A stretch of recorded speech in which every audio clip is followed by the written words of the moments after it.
What's going on, guys? Pretty much today, you know, I'd much rather be out riding, obviously. Seeing as how I own a Harley, I spend more time working on it than I do riding, you know, so, yeah. Water pump. Many V-Rod owners know this too well.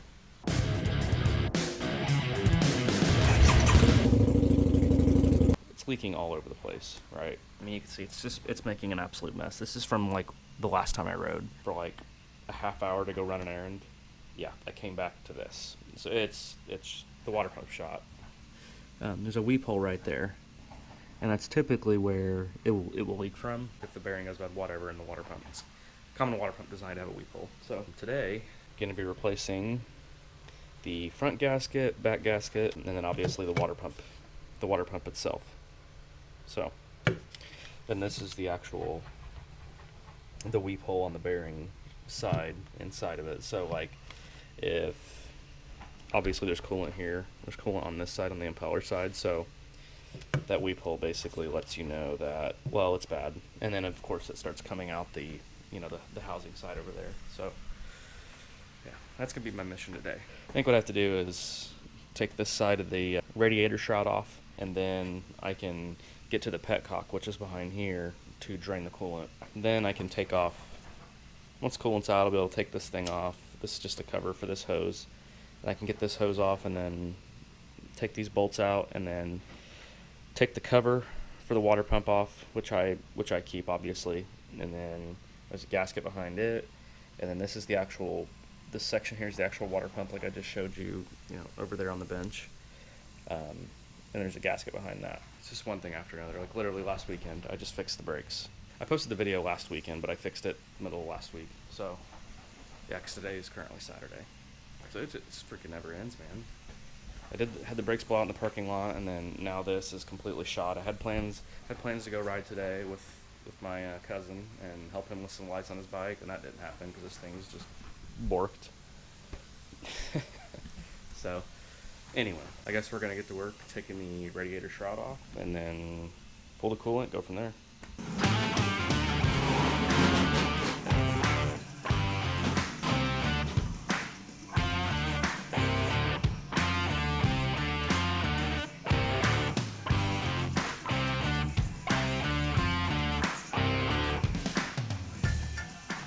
I got the one cover off this side. And actually the petcock's right here, so it's actually still, yeah, it's still pretty loose from since I, just had it apart 2 months ago. I'm gonna have to deal with this horrible design and take this thing out while it just pisses coolant all over the floor. So that's gonna be fun. You guys get to watch.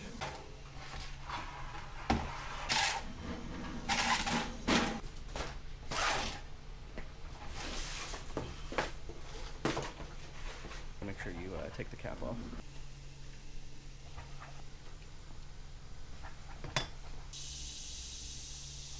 Oh yeah.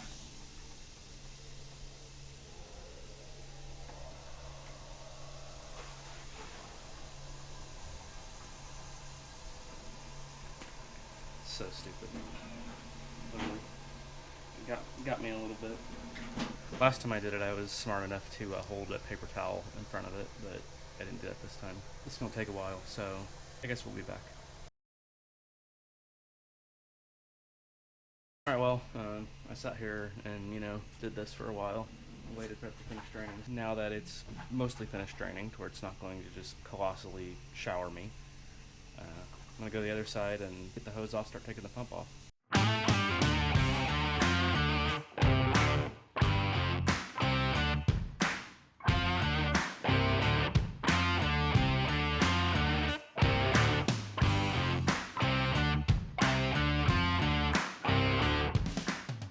Okay, well, as you can see, I made a gigantic mess.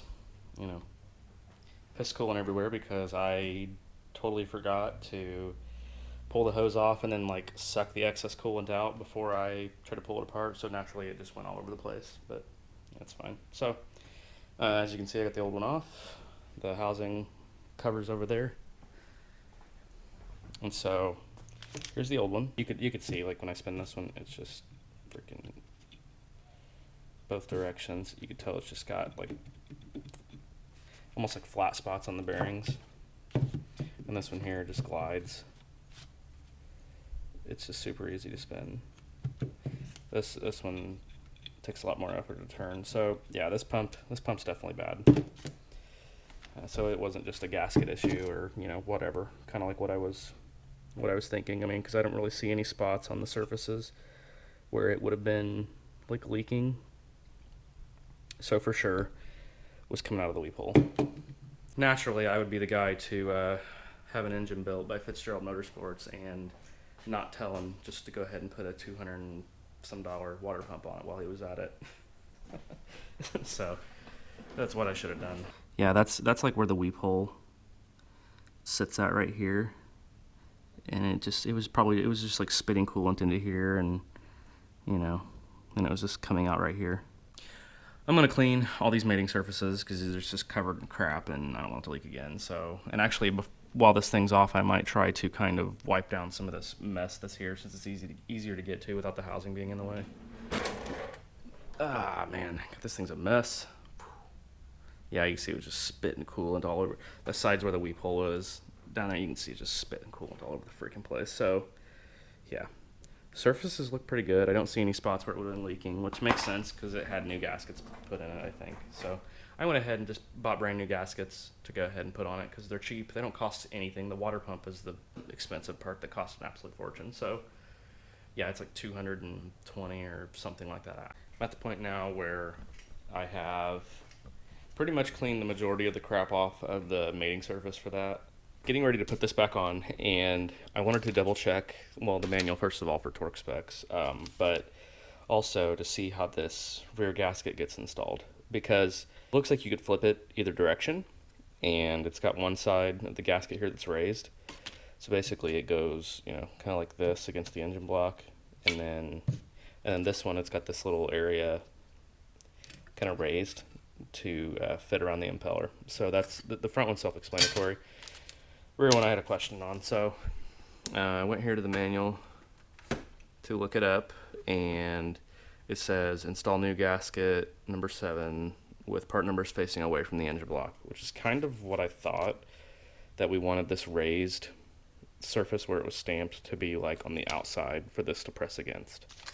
And that's what it is. So you can see the numbers are etched on this side. So when I put this on, it's going to go on the block just like this. And then that goes on, and then, that cover goes on that. And then, of course, the main, shower head, I call it, it'll go on top of that. So I've got that figured out. We got 86 inch-pounds for the torque spec. So we're going to do that, and then, of course, go through the procedure of refilling it with coolant and all that good stuff. So actually, I hope I have enough. I don't know if I do. Yeah, I don't have a whole lot left in here. Sucks. I might have to go buy some coolant. I didn't really want to save it. Yeah, I did just put it in, but I don't like draining coolant, having it get literally all over everything, and then reusing it and putting it back in the motor. I just don't like it, like picking up dirt and debris as it runs out, or whatever.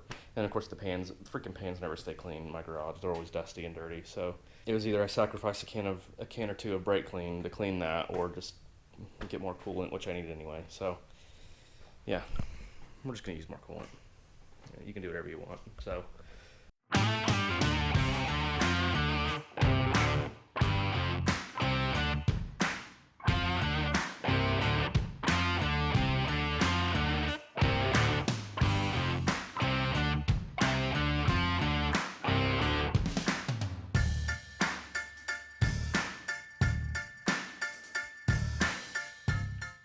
So, as you can see, the pump's back on.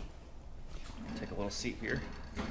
So the finish is a little bit different on this new pump compared to what's on my engine. I mean, you can definitely tell that it's way cleaner than what my engine is, because mine's dirty from a lot of riding since the last time I washed it. So I think the finish is actually a little bit different too. It's got like more of a high wrinkle than what mine does. I don't know. It could just be that mine's dirty. Who knows? But I don't freaking care. Like it's a new part. It works. So.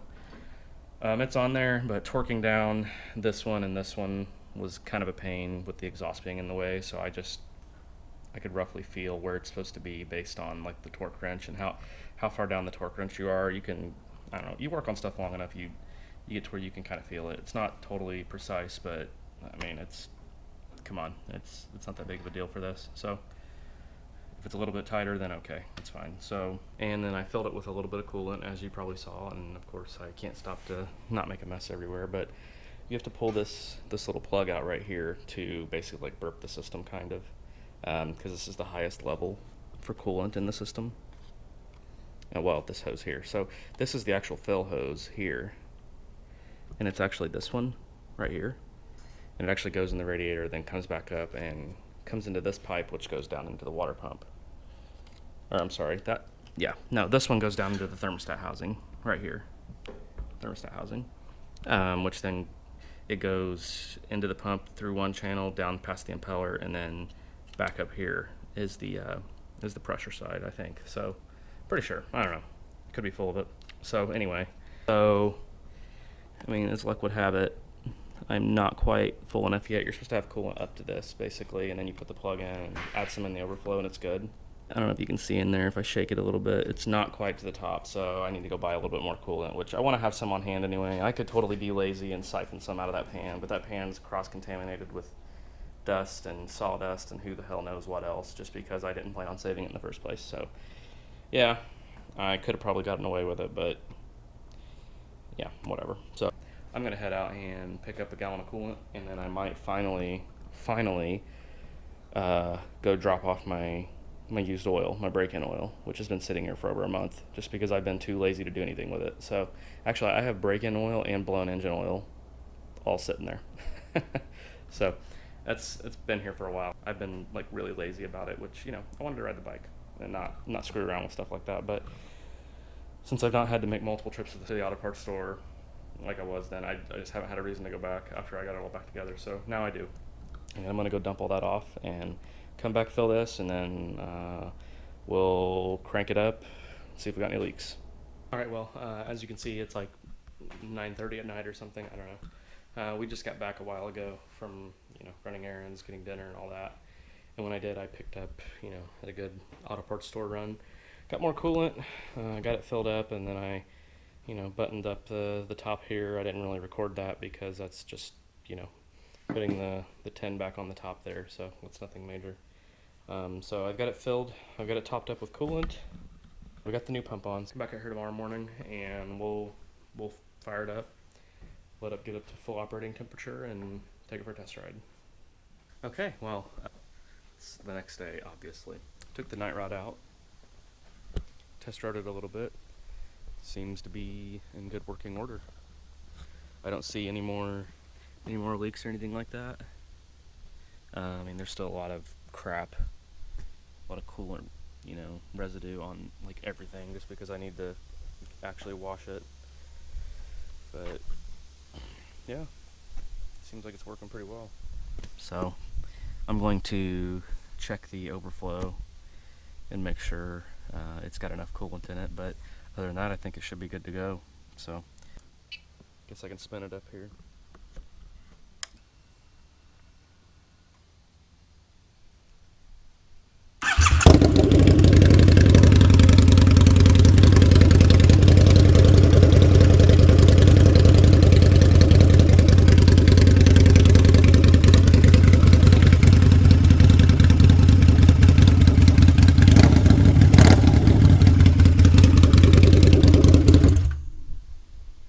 Seems good to me. It was a super easy repair to do. It didn't take long.